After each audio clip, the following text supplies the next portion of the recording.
मैं जब इस किताब को लिखने अपनी पूरी नासमझी के साथ कश्मीर पहुंचा तो मुझे वहां सिर्फ सूखा पथरीला मैदान नजर आया जहां किसी भी तरह का लेखन संभव नहीं था। पर उन उबड़ खाबड़ रास्तों पर चलते हुए मैंने जिस भी पत्थर को पलटाया उसके नीचे मुझे जीवन दिखा, नमी और प्रेम। मैं कहीं भी बचकर नहीं चला हूं। जो जैसा है मैं वैसा, जैसा जीवन में देखना चाहता हूं उसी भी दर्ज करता चलता हूं।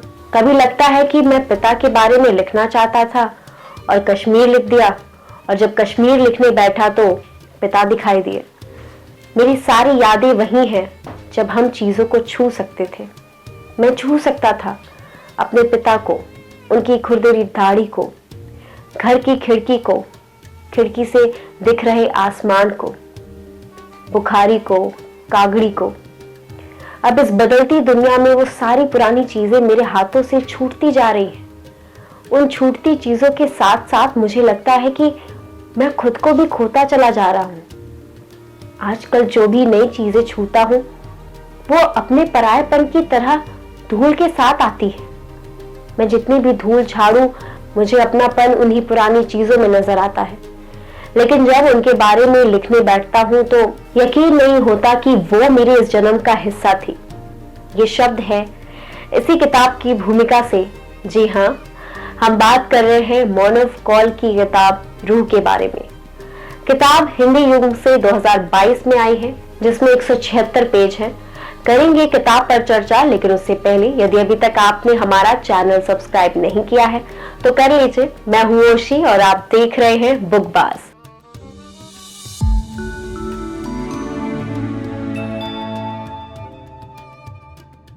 जीवन में कितना कुछ भी मिल जाए, जिस चीज से बचपन में वंचित कर दिया उसका अभाव नहीं भरता। जाने कितने लोग स्वेच्छा से अपनी मातृभूमि छोड़कर पराय भूमि पर जा बसते हैं, परंतु उनके अंतरतम में कोई कांटा नहीं चुभता। परंतु यदि आपको अपनी मातृभूमि, जन्मभूमि बिना किसी कारण के छोड़नी पड़े, और वह भी उस अवस्था में जब मन कोमल होता है, मन पर मक्कारी का मोटा लेप नहीं चढ़ा होता, तब वह कसक भीतर कुंडली मारकर बैठी रहती है। रूह मानव कौल के कश्मीर कनेक्शन की कथा है। 70 के दशक में जन्म लेने वाले मानव कौल के परिवार को सन 1988 के बाद कश्मीर छोड़कर होशंगाबाद बसना पड़ा। मानव और उनके भाई अपने गोरे रंग और विचित्र जुबान के कारण बाहरी समझे जाते थे और कश्मीर उनका रहा नहीं था। पर यह बात उनके पिता के लिए स्वीकार करना कितना मुश्किल रहा होगा, इस बात का अंदाजा इसी से लगाया जा सकता है कि कश्मीर में पहने जाने वाले सर्दियों के कपड़े उन्होंने अपने से अलग नहीं किए। पूरी किताब आत्मकथा शैली में लिखी गई है। लेखक ने अपनी सारी संवेदनशीलता को बेबाकी के साथ खोल कर लिखा है। पढ़ते पढ़ते आप लेखक के साथ एक जुड़ाव सा अनुभव करने लगते हैं। उसके सारे दुख आपके अपने बन जाते हैं, उसका रीतापन सालने लगता है। असल में ये किताब एक मार्मिक उपन्यास है जिसमें यात्रा वृत्तांत और संस्मरण का मिश्रण है। प्रसिद्ध जर्मन लेखक गुंटर ग्रास के शब्दों में, मातृभूमि एक ऐसी चीज है जिसका एहसान व्यक्ति को उसके खोने के बाद ही होता है। इस आकर्षक उपन्यास रूह में मानव कौल एक समापन की भावना की तलाश में कश्मीर में अपनी जन्म स्थान की यात्रा करते हैं। एक यात्रा जो 3 स्तरों पर होती है, भौतिक, रूपक और भावनात्मक। उपन्यास मेघालय से चेरापूंजी से शुरू होती है, जो धरती पर सबसे अधिक वर्षा वाले स्थानों में से एक है। चेरापूंजी के पहाड़ों की प्रकृति सुंदरता का आनंद लेते हुए नायक की यादें उसकी प्रेमिका रूह की ओर लौट जाती है, जिसने एक बार उससे पूछा था कि अगर वो पहाड़ों से इतना प्यार करता है तो वो वहां क्यों नहीं रहता। अतीत की टिप्पणी एक ट्रिगर के रूप में काम करती है, जो दबी हुई यादों की बाढ़ को बाहर निकालती है। इसमें मानव कौल के बचपन की कश्मीर की यादें और आज के कश्मीर के सच के बीच कहीं खुद को तलाशने की यात्रा है।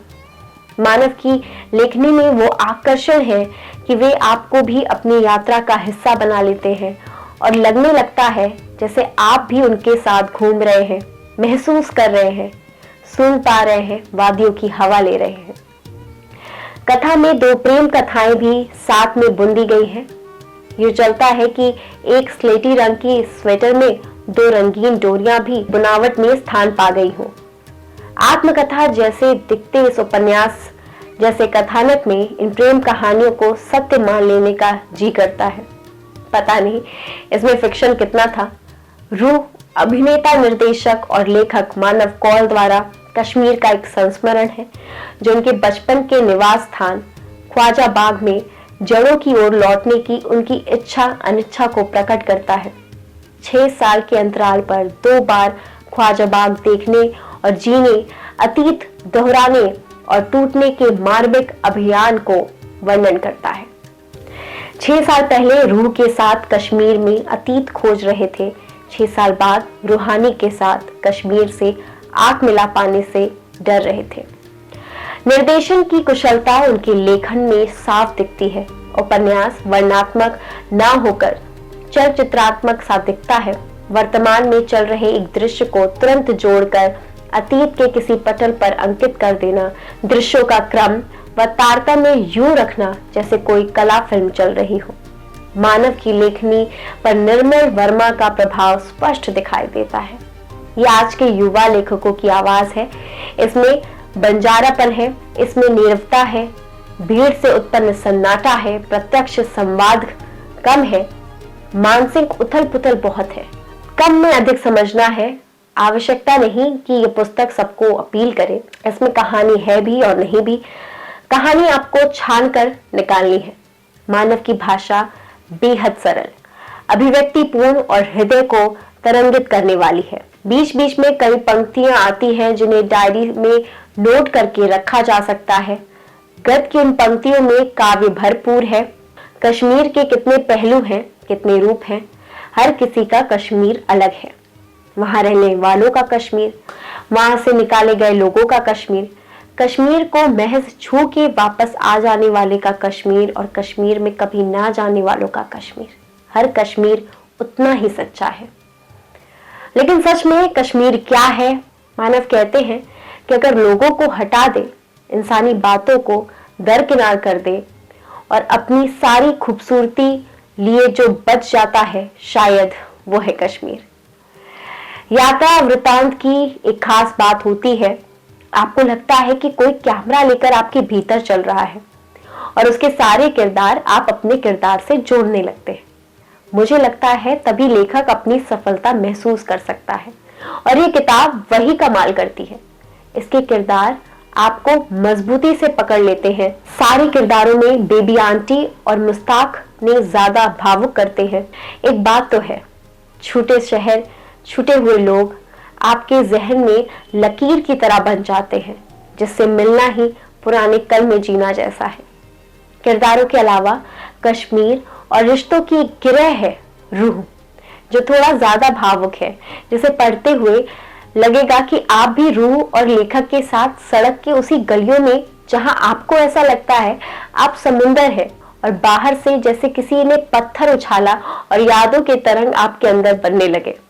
रूह बहुत बेहतरीन और इंसानी बातों के साथ आगे बढ़ती है, जिसमें राजनीति तो थोड़ी है लेकिन सामाजिक और रिश्तों की अहमियत ज्यादा। मानव कौल के शब्दों में, क्या सारा खोया हुआ अंत में जाकर एक ही जगह जमा हो जाता है? मानव के लेखन में एक तलाश है, वो जो देखते हैं, सुनते हैं, वह देख सुन लेने की तलाश जो अक्सर और लोग देख सुन नहीं पाते। मैं सच में लेखक ही हूँ। जो नहीं दिखता उसके पीछे जाने कितनी बात जोड़ती कहानियां होंगी, इस अपेक्षा में उन अंधेरों के पीछे भागता रहता हूँ। अपने पूरे आलस में हम जब भी एक दूसरे को छूते, लगता है कि हम रिक्त स्थानों को अपने स्नेह से भर रहे हैं। कुछ लोग होते हैं जो आपके जीवन में बहुत ही कम वक्त के लिए आते हैं, पर वे आपको उन कई लोगों से ज्यादा जानते हैं जिनका आपसे सालों का साथ रहा है। सबसे कम बात भविष्य की होती है, क्योंकि भविष्य इतना धुलमुल है कि जब तक वर्तमान को उसकी पूरी आजादी के साथ नहीं जिया जाएगा, तब तक भविष्य पर कोई भी बात करना छूट सुनाई देगा। अगर हम धर्म को अलग कर दें, तो क्या एक कमजोर और एक बलवान साथ नहीं रह सकते? ये पौरुष और श्रेष्ठ होने की लड़ाई का अंत क्या है? इस अहम पर जब किसी एक धर्म का रंग चढ़ता है तो सारा कुछ और भी खतरनाक हो जाता है। मैं जो लिख रहा हूं वो किसी बहुत बूढ़े आदमी को बड़बड़ाना है जो ज्यादातर खुद के लिए होता है। हर नए संबंध में हमारा पुराना जिया संबंध एक अच्छे दोस्त सा बगल में बैठा फुसफुसा रहा होता है। आप हर पल बदलते हो, हर पढ़ा हुआ नया साहित्य आपको बदलता है, देखी हुई अच्छी फिल्म और यात्राएं भी आपको बदलती है। बिल्कुल सही कहा मानव ने, हर पढ़ा हुआ नया साहित्य आपको बदलता है। एक किताब पढ़ने से पहले जो हम थे वो किताब खत्म करने के बाद नहीं रहते। मुझे इस पुस्तक ने समृद्ध किया। उनके लेखन में एक अकेलापन भी है, अवसादी अकेलापन नहीं, मुतमईन अकेलापन। लेखन में शब्दों की चमक से ज्यादा शब्दों की सच को बयां करने की ताकत पर यकीन किया है। एक शानदार पुस्तक, एक शानदार यात्रा जरूर पढ़नी चाहिए। उम्मीद करते हैं आपको हमारा ये वीडियो अच्छा लगा होगा। ऐसी वीडियो को देखने के लिए हमारे चैनल को भी सब्सक्राइब करें।